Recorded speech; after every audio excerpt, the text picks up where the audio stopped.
Siapa yang sholat subuh berjamaah, maka dia dalam tanggungan Allah, dalam tanggung jawab Allah, dalam perlindungan Allah. Maka kita semua yang sholat subuh berjamaah ini dalam fi zimmatillah, dalam tanggung jawab Allah, dalam kuasa Allah, dalam perlindungan Allah dari segala macam mara bahaya, musibah, penyakit, dan dijaga dalam istiqamah iman dan Islam. Man shalla subha fi jama'atin, siapa yang sholat subuh berjamaah, thumma qa'ada yadhkurullah, duduk berzikir mengingat Allah, thumma hatta tatlu asy-syamsu, sampai terbit matahari, thumma yusalli raka'ataini, sholat sunat 2 rakaat, kanat lahu ka ajri hajjatin wa umrah, maka dia dapat pahala seperti haji dan umrah, tammah. Diriwayatkan oleh Imam Abu Isa ibni Sawrah At-Tirmidzi dalam kitab yang masyhur disebut Sunan At-Tirmidzi, tapi disebut juga nama lain kitabnya sama, Jami' At-Tirmidzi. Disebut dia Jami' karena di dalamnya ada aqidah, ada syariah, ada akhlak. Disebut dia dengan Sunan karena di dalamnya ada sunnah. Kalau 1 sunnah, kalau 2 sunnatani, kalau 3 sunan. Sunan Abi Daud, Sunan Tirmidzi, Sunan Nasai, Sunan Ibnu Majah, Sunan Ad-Darimi. Bedanya dengan Sunan Gunung Jati, kenapa disebut sunan? Karena kalau kita hormat, tangan kita disusun.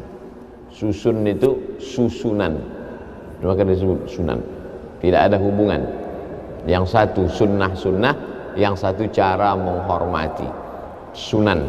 Karena kalau ketemu tangan kita bersusun-susun, menghormati, memuliakan dia.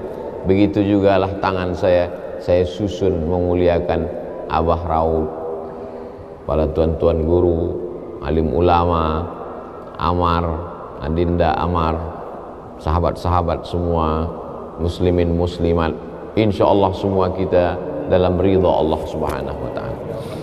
Saya diberi judul subuh ini, ayam mati di lumbung padi. Sepanjang saya ceramah baru inilah judul yang aneh. Ayam mati di lumbung padi. Jangan seperti ayam mati di lumbung padi. Itu pepatah orang Indonesia. Lumbung padi itu kalau pergi nanti ke Sumatera Barat, ada rumah seperti rumah adat di depan rumah, rangking namanya, itu tempat menyimpan padi. Supaya apa? Supaya nanti di musim paceklik, musim kemarau, sawah tidak tumbuh hijau, tidak terjadi kelaparan. Di Pulau Jawa, di Kalimantan, di Sulawesi, bahkan di Papua juga begitu tabiat orang Indonesia. Memang dia punya persiapan. Kalau di tempat lain makanannya sagu, ada tempat penyimpanan sagu. Di daerah timur sana makan sagu. Saya ceramah ke daerah Sulawesi, ke Papua, di Sorong, di Raja Ampat, di Fak-Fak, diberi sagu. Ini makanan enak Pak Ustadz, saya coba, enak.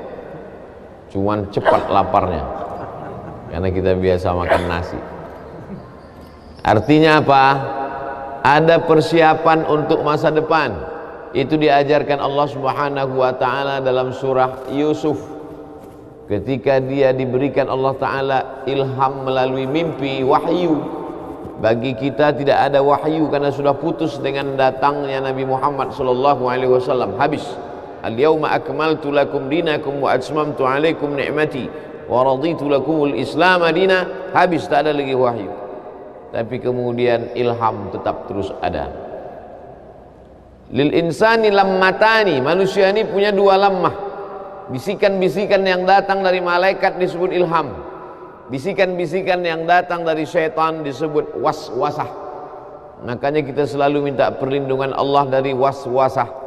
Qul a'udzu birabbin nas, malikin nas, ilahin nas, min syarril waswasil khannas. Nama perbuatannya waswasa, yuwaswisu. perbuatannya waswasah, tempat dia berbisik, alladzi waswisu fi sudur, di dada. Bagian yang sebelah mana? Atas, bawah, kanan, kiri. Yang sebelah kiri, tempat jantung berdetup, berdetak, berdegup, sebelah kiri. Makanya jantung itu kita isi dengan zikir. Afdhalu zikri fa'lam annahu la ilaha illallah. Ke situ untuk mengusir bisikan-bisikan setan. Tabiat dia khannas, bersembunyi. Kenapa disebut dia bersembunyi? Karena dia mengintai seperti tikus di lubang mengintai kucing. Kalau dia lihat ada kucing, dia khannas, bersembunyi. Tapi ketika dia lihat tidak ada kucing, dia keluar. Maka saat hati berzikir, dia bersembunyi.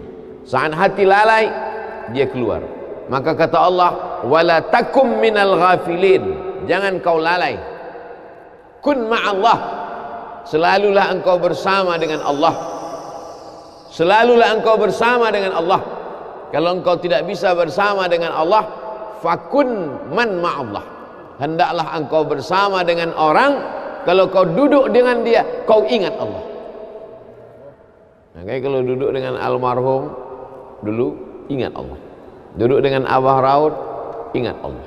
Saya kalau duduk dengan ulama itu, Pak Ustadz, saya ingat Allah. Alhamdulillah. Tapi kalau saya duduk dengan Ustadz, saya ingat proposal. Oleh sebab itu maka kun ma'allah. Untuk apa? Mengusir khannas yang bersembunyi tadi. Maka kita ini dikatakan dalam tema yang diberikan, jangan seperti ayam mati di lumbung padi. Kenapa ayam bisa mati di lumbung padi? Ayam itu kan mati karena kelaparan. Kenapa bisa di lumbung padi, tempat penyimpanan padi, menunggu masa paceklik, masa kering, sedangkan orang saja tidak akan mati karena padi itu ada, padahal dia berada di lumbung padi itu. Kenapa bisa mati? Karena dia tidak mau apa bahasa Indonesia, mencotokkan, menggunakan paruhnya untuk memakan padi itu. Dia tidak mau, dia biarkan dirinya mati binasa, tidak mau dia makan padi itu. Oleh sebab itu, adakah manusia seperti ini disebutkan dalam Al-Quran yang sejalan dengan peribahasa ini? Ada. Siapa dia? Kamatsalil himari yahmilu asfara, seperti keledai membawa kitab. Keledai dipakai untuk menarik gerobak. Isi gerobak itu di belakang kitab berjilid-jilid. Tapi ada manfaat kitab itu bagi keledai? Tak ada. Jadi kalau dalam peribahasa kita dipakai ayam, di Mesir, di Arab yang dipakai keledai. Keledai selalu dipakai untuk konotasi negatif yang jelek-jelek. Suara. Inna angkaral aswati la sautul hamir. Suara yang paling jelek adalah suara keledai. Gimana sih suara keledai, Pak Ustadz? Tulis aja di YouTube, sautul hamir. Tulis di sautul hamir. Jangan sekarang, nanti habis pengajian. Untuk rumah yang paling jelek, la baitul ankabut. Janganlah jadi rumah yang paling rapuh. Rumah yang paling kokoh kelihatannya adalah laba-laba, rumahnya Spiderman.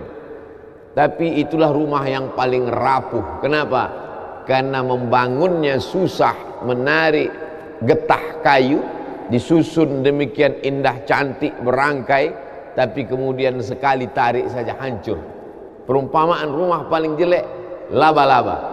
Perumpamaan suara paling buruk, keledai. Dan dalam peribahasa kita pun, jangan sampai keledai jatuh 2 kali di lubang yang sama. Sebuah perumpamaan. Maka sesungguhnya yang kita pahami bukan bunyi teksnya, bukan kalimatnya, bukan hewan yang dipilih apakah ayam atau keledai, tapi yang diambil di situ adalah tidak mengambil manfaat. sebagaimana ayam tidak mengambil manfaat dari padi, padahal sebenarnya padi bisa mengenyangkan dia, menyelamatkan nyawanya, bisa hidup panjang tidak kelaparan, maka keledai juga tak mengambil manfaat dari kitab-kitab, buku-buku yang dia bawa. Satu gerobak, 3 kereta keledai di belakang, tak ada manfaatnya. Kamatsalil himari yahmilu asfara.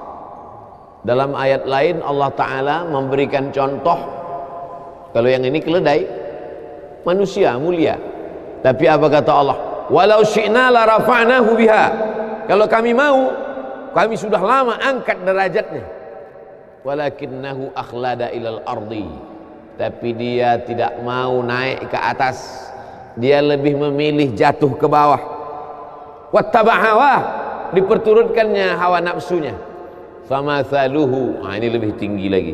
Famathaluhu kamathalil kalb. Perumpamaan dia kata Allah seperti seekor kalb, dog, anjing. In tahmil alaihi yalhas atau tatruku yalhas. Anjing, kalau kau ambil batu mau kau lempar, dia tetap juga menjulurkan lidahnya. Dan andai kau diam, tetap juga dia menjulurkan lidahnya. Tapi tidak selamanya anjing disebutkan dalam perumpamaan yang jelek. Ada satu ayat disebutkan anjing beberapa kali ketika anjing bersahabat dengan ashabul kahfi. Apa maknanya? Anjing sekalipun najis mughalladhah, kalau dia jilat idza walagal kalbu fi ina'i ahadikum, kalau ada seekor anjing menjulurkan lidahnya ke dalam bejana tempat air kamu, fa ahriquhu, tumpahkan air itu semuanya habis. Basuh bejana tempat air itu dengan 7 kali. 1 kali dengan air bercampur tanah, 6 kali dengan air suci yang mensucikan. Tahir mutahhir, suci lagi mensucikan. Apa maknanya? Anjing yang najis, yang kotor, tapi kalau dia dekat dengan orang soleh, disebutkan Allah Subhanahu wa ta'ala beberapa kali dalam Al-Quran. Kalau anjing saja bisa dimuliakan sedemikian rupa, apalagi makhluk yang mulia. Ada saatnya manusia ini begitu hebat, begitu tinggi, maka kata Allah Subhanahu wa ta'ala, wa idh qulna lil malaikati, kami perintahkan kepada seluruh malaikat, usjudu li Adam, sujud kepada Adam. Fasajadu, sujud semuanya, illa iblis, kecuali satu, makhluk yang hina, warnanya hitam, terbuat dari tanah busuk bau, rendah diinjak tapak kaki, tapi begitu ditiupkan Allah, fanafakhtu fihi min ruhi, aku tiupkan ruh ke dalamnya, apa yang terjadi? Faqa'u lahu sajidin. Semua makhluk-makhluk yang bercahaya, yang indah, yang hebat itu sajidin, sujud ke tanah yang busuk dan bau. Kenapa? Allah meniupkan ruh kemuliaan di dalamnya. Tapi ketika dicabut Allah Ta'ala kemuliaan dari tanah yang busuk dan bau itu, apa yang terjadi? Ulaika kal an'am, mereka seperti binatang, lebih rendah daripada kambing, onta, lembu. An'am, binatang ternak. Balhum adal, bahkan lebih hina lagi daripada itu. Jadi saya ingin menjelaskan bahwa peribahasa sesungguhnya sejalan dengan yang dipakai Allah Ta'ala dalam Al-Quran, karena target yang ingin dicapai dari perumpamaan-perumpamaan itu adalah menyentuh hati manusia. Perumpamaan seekor keledai, perumpamaan rumah laba-laba, perumpamaan tentang manusia, perumpamaan tentang ayam di lumbung padi. Target yang ingin dicapai adalah menyentuh. Bagaimana cara Allah Ta'ala menyentuh hati manusia? Supaya kalau sudah hati itu tunduk, yang lain ikut menjadi tunduk. Ala fil jasadi mudghah, ketahuilah dalam jasad ini ada segumpal. Jika salahal jasadu kulluh, kalau yang segumpal ini baik, yang lain ikut menjadi baik. Wa idza salahat, kalau dia baik, salahal jasadu kulluh. Wa idza fasadat, kalau dia rusak, fasadal jasadu kulluh. Ala wahyal qalb, itulah dia hati. Maka hati ini diperbaiki. Di mana letak memperbaiki hati? Satu Indonesia ini orang datang kemari untuk memperbaiki hati. Disinilah lumbung padi itu, disinilah lumbung zikir itu, disinilah lumbung ilmu itu, disinilah tempat para penghafal Quran itu, disinilah tempat wali-wali Allah berkumpul. tiba-tiba ada ayam kelaparan di lumbung padi. Pagi ini Abdul Somad datang kemari untuk mencari padi-padi karena jiwa yang kering, hati yang kosong hampa, berkumpul bersama orang-orang soleh. Idza marartum biriyadil jannah farta'u. Kalau kamu lewat di taman surga, kalau kamu lewat mampir singgah melalui taman surga, farta'u, makan minumlah kamu di taman itu. Kata sahabat, mana ada taman surga di dunia ya Rasulullah? Taman surga itu kan di akhirat. Kata Rasulullah, ada taman surga di dunia. Apa itu? Majalisul zikri, majelis zikir. Jangan sampai ayam mati di lumbung padi. Padi materi, benda, bisa mengenyangkan lambung ayam. Tapi yang kita maksud di sini kiasan bukan padi materi beras, bukan jagung, bukan sagu, bukan beras. Yang dimaksud apa? Yang mengenyangkan spiritual kita. Kalau anak tidak dikasih makan sarapan pagi, dia nanti akan makan makanan yang belum pasti, steril, pewarnanya pewarna tekstil. 3 hari tidak basi karena ternyata pakai pengawet.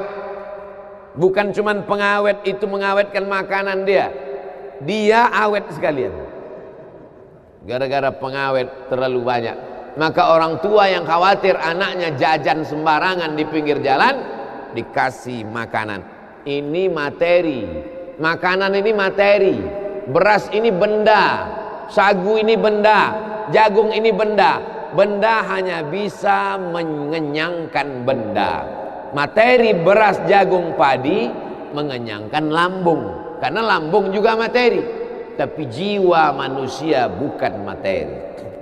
Ada zahir, ada batin, ada spiritual, ada material. Makanya selalu dalam sambutan kami berterima kasih kepada seluruh panitia yang sudah memberikan sumbangan material maupun spiritual. Sesungguhnya orang-orang barat yang mengikut filsafat wujudiyah, ada namanya filsafat wujudiyah. Wujud artinya ada. Dia hanya percaya pada sesuatu yang ada di depan mata. Apakah Abdul Somad itu ada? Ada. Kenapa dia ada? Karena bisa dilihat mata, bisa ditangkap dengan panca indera, bisa disentuh dengan tangan. Maka Abdul Somad itu ada. Adakah ruh Abdul Somad? Ruhnya tidak ada. Karena ruh tidak bisa dilihat mata, tidak bisa disentuh tangan, tidak bisa diraba, ditangkap dengan panca indera. Maka tidak ada. Filsafat itu disebut dengan filsafat wujudiyah. Bahasa Inggrisnya materialism. Diambil dari kata materi, benda. Maka kalau tidak nampak, tidak ada. Malaikat kiraman katibin, tidak ada. Raqib dan atid, tidak ada. Alam barzah, tidak ada. Sorga, tidak ada. Karena tak dilihat oleh mata. Puncaknya adalah Tuhan, tidak ada.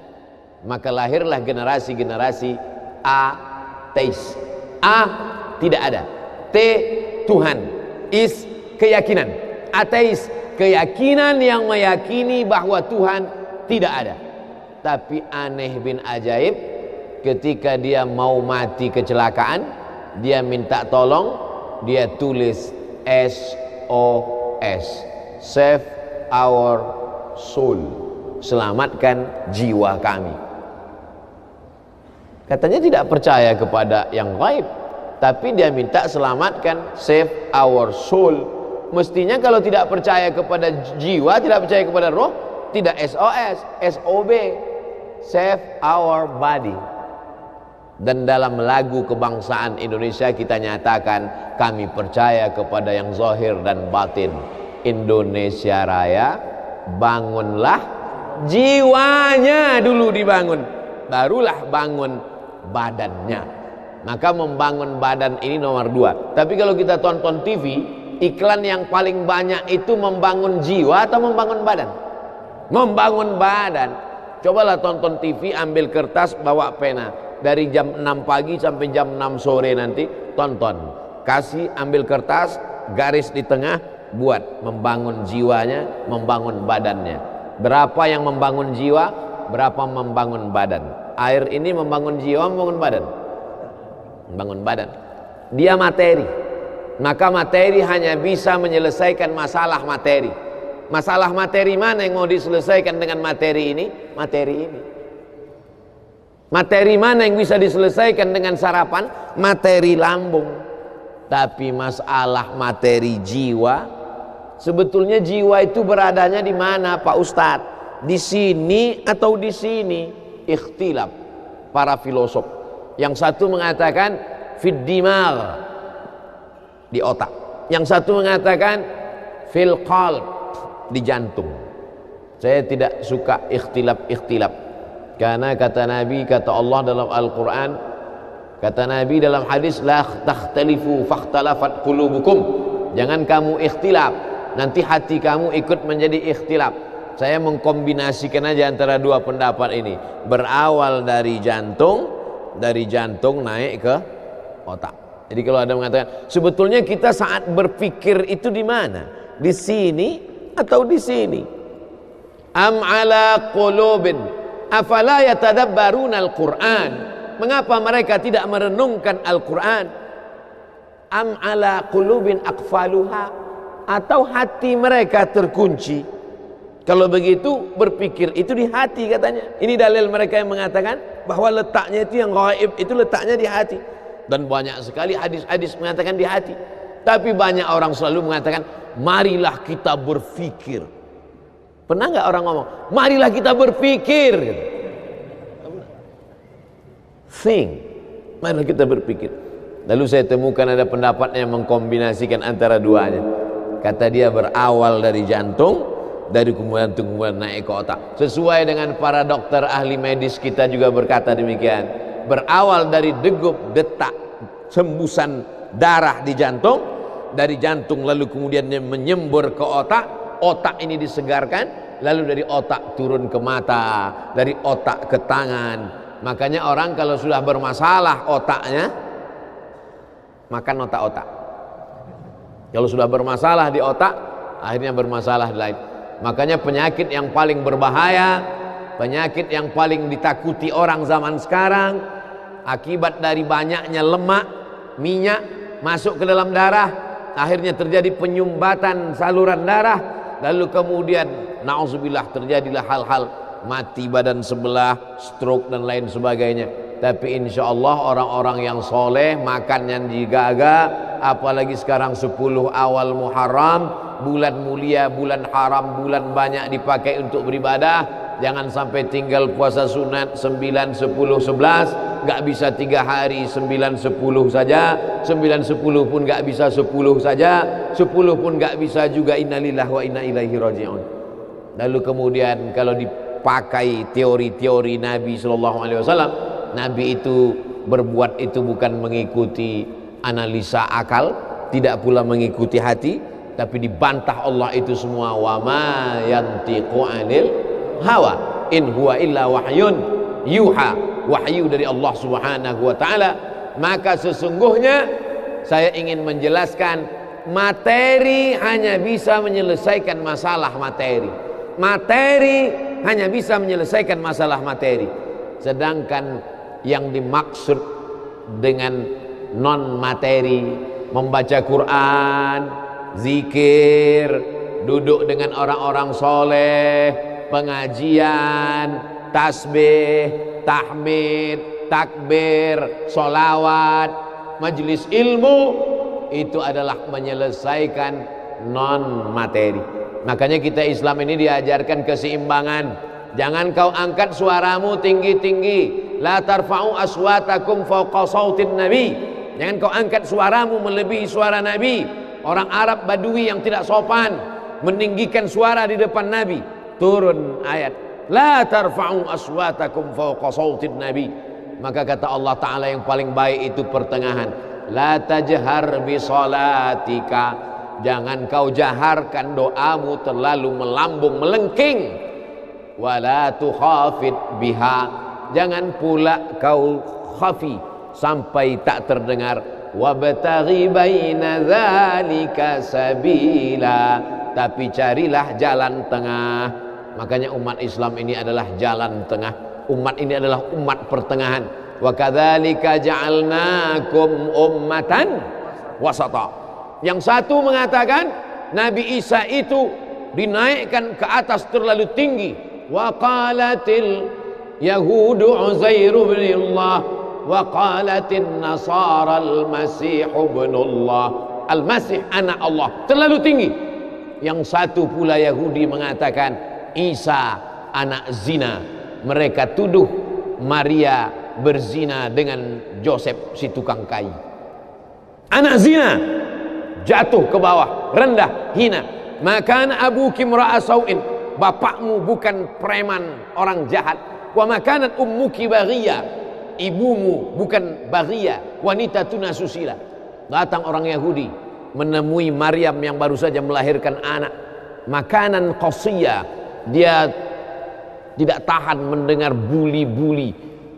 Mengapa dia punya anak tanpa suami? Kenapa dia bisa hamil? Membuli. Habis dia dibuli, akhirnya dia pergi mengasingkan diri. Makanan qasiyah, di tempat yang jauh dari Palestina. Nah, jadi di antara yang suka membuli ini Yahudi. Jadi kalau ada suka membuli ini otak-otak Yahudi.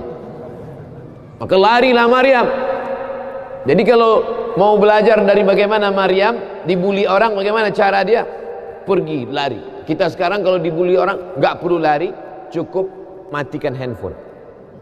Lalu kemudian dasar pembuli, orang sudah lari, ternyata mereka datang ke sana.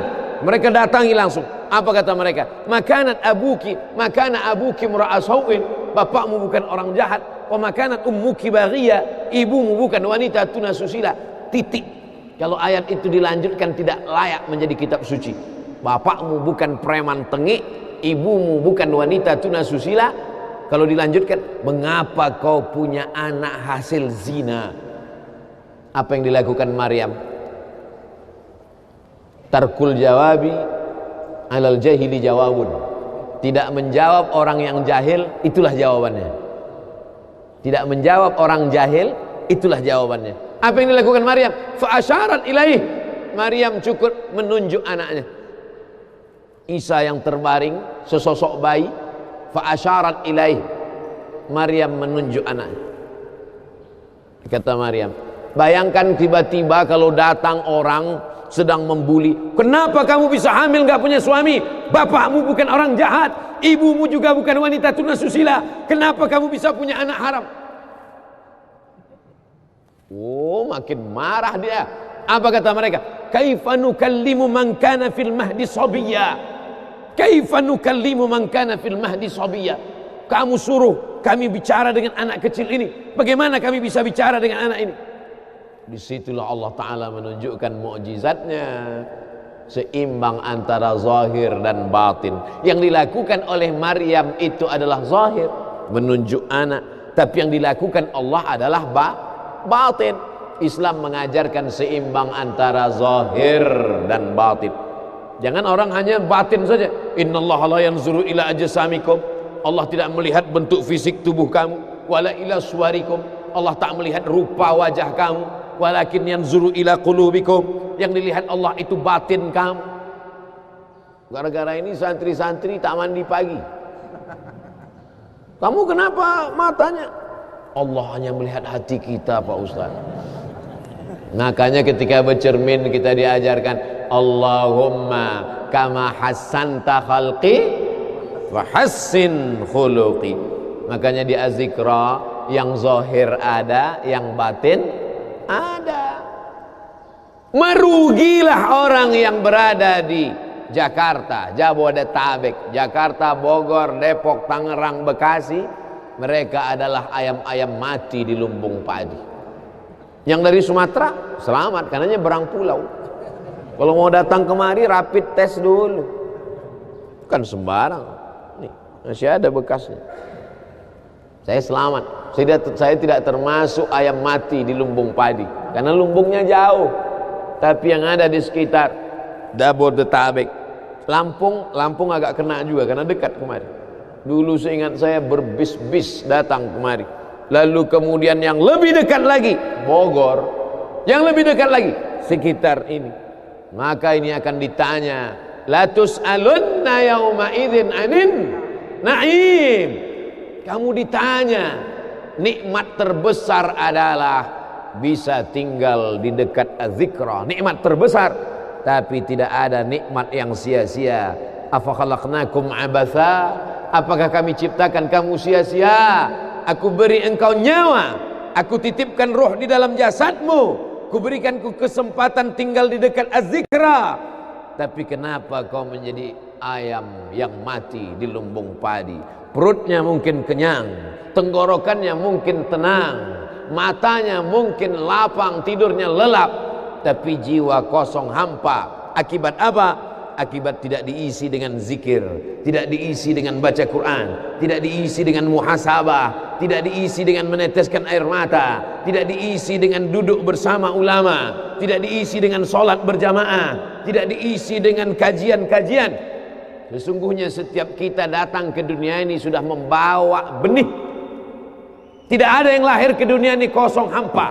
Jadi kalau ada bapak-bapak yang diceramahi oleh orang motivator atau siapapun dia, mari isi anak kita dengan Islam, mari isi anak kita dengan iman. Tidak begitu guys.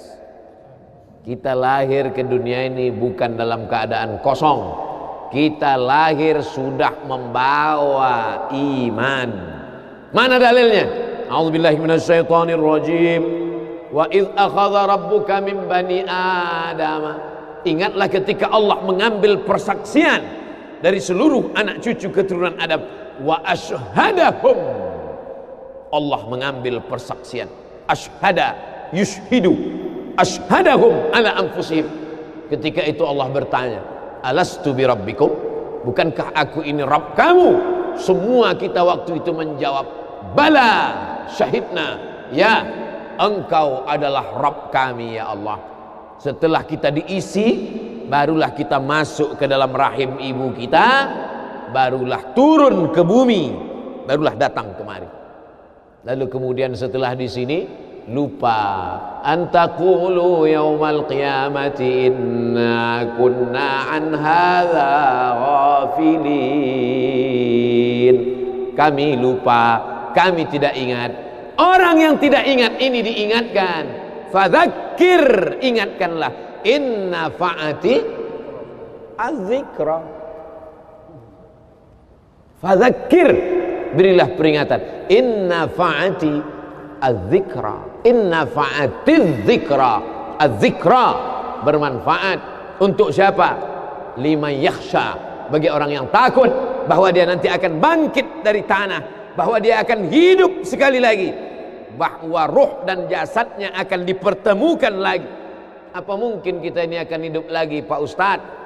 Ucapanmu sama seperti ucapan Asi bin Wa'il yang membawa tulang kering kerontang yang sudah putih, tak ada lagi warna. Lalu dia bertanya, hal yuhyi rabbuka hadzal 'idhama ba'da ma baliya wa ramma? Apakah bisa Tuhanmu menghidupkan tulang ini lagi ya Muhammad? Nabi SAW diam sampai Jibril datang membawakan jawaban. Qul yuhyiha alladhi ansha'aha awwala marrah. Katakan ya Muhammad SAW kepada Asi bin Wa'il yang tak percaya bahwa tulang itu akan hidup sekali lagi. Yuhyiha alladhi ansha'aha awwala marrah. Dia yang menciptakan tulang itu sebelum ada menjadi ada. Sekarang setelah ada dibuatnya menjadi tidak ada, akan dikembalikannya lagi menjadi ada. Sedangkan menciptakan yang tidak ada menjadi ada saja dia sanggup, apalagi yang pernah ada dibuatnya menjadi tidak ada, dikembalikannya lagi menjadi ada. Innama amruhu idza arada syai'an ayyakula lahu kun. Azmuz zanab, ujung tulang ekor sebesar ibu jari, tulang belakang sampai ke bawah, yang lain hancur. Ketika digali makam kuburan, ada yang tulang-tulang hanya tinggal tulang paha saja, ada yang hanya tinggal gigi dan rambut saja, yang lain hancur. Tapi ada satu yang tidak hancur, kata Allah, disampaikan Nabi Muhammad SAW, ujung tulang ekor sebesar ibu jari, maka dari itulah nanti yang akan ditunjuk, tumbuh sel-sel tulang, tumbuh kulit-kulit, tumbuh darah daging, bangkit menjadi manusia sempurna di hadapan Allah. Masuk surga itu roh dan jasad. Jannatin tajri min tahtihal anhar. Sungai, air sungai dengan gemericiknya, masuk kaki ke dalam air sungai, itu adalah jasad. Kulit menyentuh air sungai terasa dinginnya, itu jasad. Zamharira adalah cahaya matahari yang tidak tembus ke bawah. Kenapa cahaya matahari tidak tembus? Karena ada ranting-ranting kayu yang saling terkait satu dengan lain, sehingga kalau duduk di bawah maka cahaya matahari tidak tembus ke bawah. Itu jasad. Maka yang masuk surga itu adalah roh dan jasad menurut Ahlus Sunnah wal Jamaah. Kalau masuk surga cuman roh, saya nggak mau. Mimpi masuk surga. Abdul Somad akan masuk surga beserta roh dan jasad, kembali sempurna. Makanya kata Nabi, la yadkhulul jannata ajuz, tak masuk surga orang tua. Menangis semua orang tua, sedih karena tak masuk surga. Nabi tersenyum, kata Nabi, bukan kamu tua tak masuk surga, kamu akan kembali muda usia belia 30, 31, 32, 33. Karena masuk surga itu adalah orang-orang muda, anak-anak muda yang bisa menikmati dunia. Begitulah mereka masuk ke dalam surga. Apa makna ucapan Nabi itu? Ruh dan jasad masuk ke dalam surga Allah. Lagi-lagi kita sedang diajarkan keseimbangan, bahwa kita lahir membawa iman, tapi iman ini bisa mati. Benih letakkan di tanah pasir kering kerontang, tidak disiram, mati dia, kering. Bagaimana menghidupkannya? Dihidupkan dia dengan ilmu. Tidak ada majelis ilmu yang paling banyak untuk saat ini, majelis ilmu di Az-Zikra. Semua ustadz didatangkan kemari. Ustadz Tengku Zulkarnain, Abah Raud tidak usah disebut lagi, memang beliau guru dari almarhum, Masya Allah tabarakallah. Lalu kemudian para masyaikh, Ustadz Adi Hidayat, Buya Yahya, tak dapat disebutkan satu persatu. Kiai Haji Abdullah Gimnastiar, para alim ulama, alumni Al-Azhar Mesir, alumni dari Yaman, Tarim Hadramaut, Darul Mustafa, Rubat Tarim, berdatangan kemari semua. Majelis ilmu, majelis ilmu. Lagi-lagi ayam mati di lumbung padi. Apa sebenarnya yang terselit dari peribahasa itu? Iman mati karena tidak disirami dengan ilmu. Ilmu, ilmu, ilmu. Datang seorang jamaah menemui saya, Ustadz Somad, saya kena penyakit insomnia, gak bisa tidur malam. Jam 2 malam mata saya masih berkedip-kedip. Bismika Allahumma ahya wa amut, gak mempan. Sebabnya apa Pak? Sebabnya saya beli tanah. Setelah beli tanah, tanam kelapa sawit, dipupuk, dijaga, 3 tahun berbuah. Pas mau dipanen, sudah dipanen orang duluan. Ternyata tanahnya bermasalah, dibawa ke pengadilan, dia yang menang. Akhirnya sampai jam 2 malam gak bisa tidur. Apa yang terlintas dalam pikiran? Kenapa beli tanah, kenapa tanam sawit, kenapa beli tanah, kenapa tanam sawit, kenapa diambil orang, kenapa dulu gak ternak ikan aja, kenapa gak ternak puyuh. Berbulan-bulan gak bisa tidur. Akhirnya pergi ke psikiater. Pak psikiater, ya saya sudah 2 bulan gak tidur-tidur Pak psikiater. Akhirnya Pak psikiater buat resep. Ini obatnya, yang ini dimakan sebelum makan, yang ini dimakan setelah makan, yang ini 3 kali, yang ini 2 kali. Akhirnya memikirkan resep itu, makin gak bisa tidur. Dimakan, tertidur. Dosisnya habis, terbangun. Kenapa beli tanah, kenapa tanam? Setelah dimakan, muncul masalah baru. Terlalu banyak makan obat, terjadi kekacauan tubuh, akhirnya kena buah pinggang, muncul masalah baru.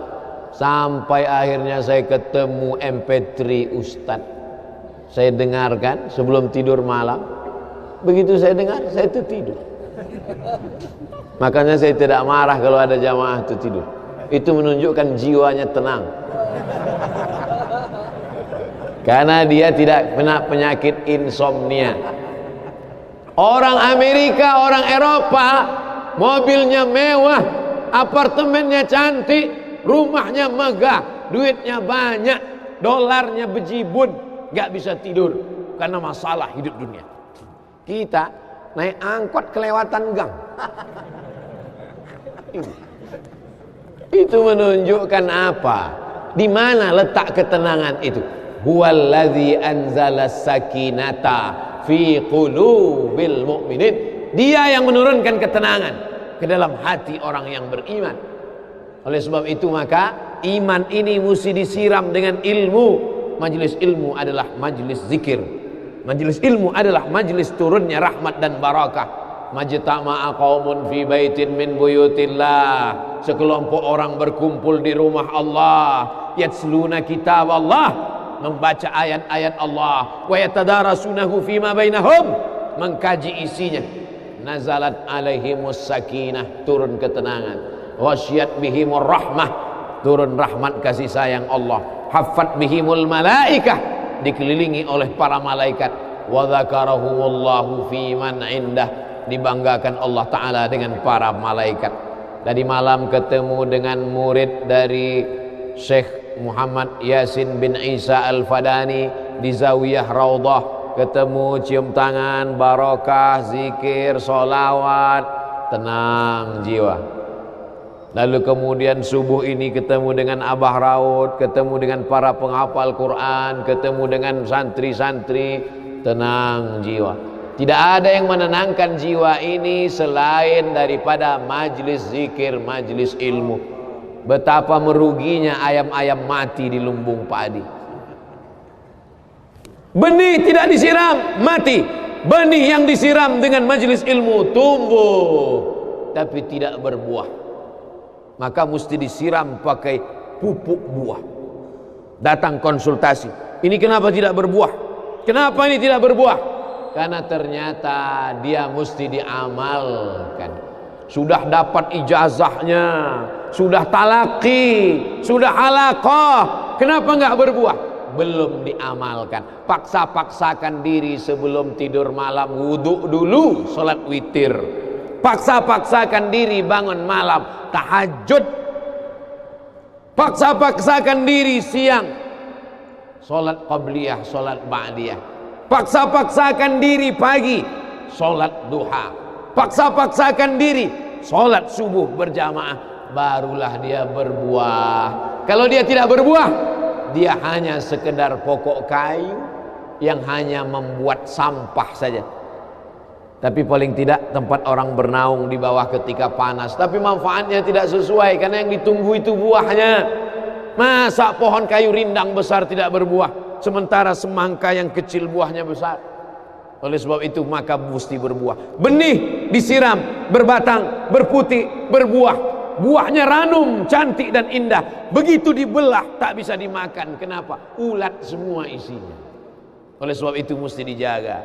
Benihnya disiram. Apa yang bisa menjaga ini? Diprotek dia. Kenapa apel tidak dimakan ulat? Bukan karena ulat tidak sanggup beli apel, tapi karena disemprot pestisida. Ulat tahu ini ada pestisidanya, maka dia tidak makan. Kita nggak tahu, dimakan. Ikan asin tidak dikerubungi lalat. Tidak ada satupun lalat yang hinggap di ikan asin. Kenapa? Karena lalat tahu ikan asinnya pakai formalin. Manusia nggak tahu. Pintar mana manusia dari lalat? Jangan jawab. Akhirnya orang makan, menumpuklah pestisida dan formalin dalam darah. Apa namanya? CANCER, cancer. Karena dia tidak larut dalam tubuh. Yang lain-lain larut. Makanan-makanan larut menjadi energi, menjadi sampah, dibuang menjadi kotoran. Sama seperti daun, kalau jatuh ke tanah larut menjadi pupuk. Tapi plastik tidak larut, maka plastik sampah bertebaran. Oleh sebab itu maka ini mesti dijaga. Apa yang bisa menjaga buah apel supaya tidak berulat? Jagalah dia dengan ikhlas. Kamu kenapa enggak ke masjid?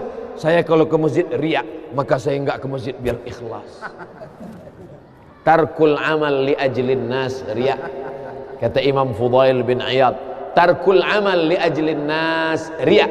Tidak jadi beramal karena takut dipuji orang, riak. Wal amal li ajlihim syirik. Beramal karena ingin dipuji orang, syirik. Kenapa kamu enggak pakai sorban? Takut dipuji orang, riak. Pakai saja sorban anak. Jangan takut dipuji orang. Pakai sorban, yakinkan dirimu. Baik. Ustaz, kenapa enggak pakai sorban? Ada masanya nanti pakai sorban. Tarkul amal li ajlin nas riak. Tapi beramal, tapi saya enggak tahan Pak Ustaz, dipuji orang. Luruskan. Karena pujian pasti akan selalu datang. La'atiyannahum min baini aydihim wa min khalfihim wa an aymanihim wa an syama'ilihim. Datang dari depan, dari belakang, dari kanan, dari kiri, dari dalam.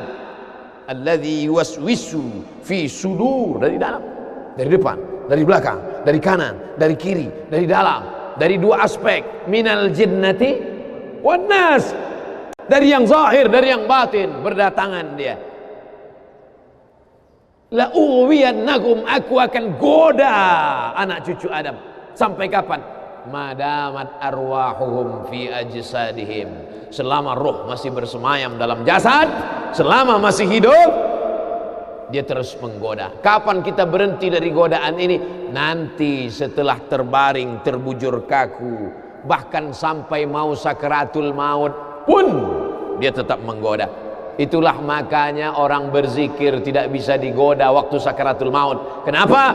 Karena la ilaha illallah akan terngiang di telinganya. Subhanallah walhamdulillah wa la ilaha illallah wallahu akbar. Subhanallah walhamdulillah wa la ilaha illallah wallahu akbar. Kalau itu diucapkan sekali, 10 kali, 100 kali, 1000 kali, terngiang dia di telinga kita. Bahkan ketika kita mau tidur malam pun terngiang dia. Bahkan ketika kita mengigau di tengah malam pun itu yang terngiang. Maka saat mau sakaratul maut pun itu juga yang akan datang. Apa yang kau ucapkan, apa yang kau dengar, apa yang kau fikirkan, apa yang kau renungkan, itu yang akan datang waktu sakaratul maut. Seorang bapak sudah diponis dokter, panggil istrinya, panggil anaknya, bawa ini ke rumah, nunggu malaikat maut datang. Sudah nggak ada obat. Bapak sudah koma, nggak sadar-sadar di rumah sakit. Kalau tetap dipertahankan di ruang ICU, hanya ngabiskan uang saja. Dokter kasihan dengan keluarga, bawa ini pulang. Karena kalau dibawa pulang pasti mati. Begitu mau dibawa pulang, matanya terbuka, sadar dia. Sadar. Ketemu sama saya tanya, apa yang membuat bapak sadar? Waktu saya sedang koma itu datang Abdul Somad. Terus apa kata Abdul Somad itu? Nanya kapan tablik akbar. Akhirnya saya terbangun. Kapan tablik akbar? Saya terbangun, saya pulang ke rumah, saya kumpulkan panitia buat tablik akbar. Datang. Saya heran. Kok bisa saya yang datang waktu itu? Saya mencoba menganalisa. Kenapa waktu dia koma itu saya datang? Saya tanya, Bapak kalau di rumah ada nonton YouTube? Ada. YouTube siapa? Abdul Somad.